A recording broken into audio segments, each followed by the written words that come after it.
كنت فين؟ نعم يا كابتن.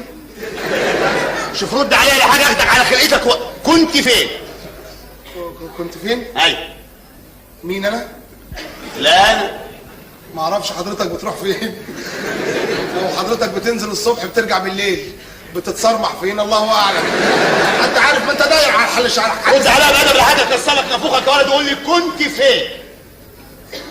رحت المدرسه. انهي مدرسه؟ النهارده اجازه والمدرسه مقفوله. لا ما انا فتحتها. ازاي؟ هي شغلانه انك تفتح مدرسه بربع جنيه اديته البواب في ايده. رشوه يعني؟ اسم الله عليك رشوه. دخلت المدرسه لقيتها فاضيه ما فيهاش حد خالص. رحت ضارب الجرس وواقف في الطابور. كل ده لوحدك؟ لا ما انا كنت معايا. مين اللي كان معاه؟ انا كان معايا يا ابني بقول لك مين اللي كان معاه؟ انا اللي كان معايا.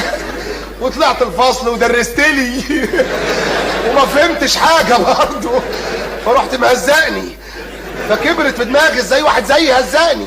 كلمه مني على كلمه مني، قلم مني على قلمين مني، اتلميت على بعضي وجرجرتني على مكتب النظر، ورحت واخدني ده اسبوع رفد على طول. اسبوع قاعد لكم في البيت. تعالى يا سلطان يا ولد. قاعد اسبوع. تعالى يا ولد، تعالى انا عاوز. تعالى. طب ما كلمني بكره انا جاي بعدين. تعالى يا ولد اسمع. تعالى تعالى كلمني هنا.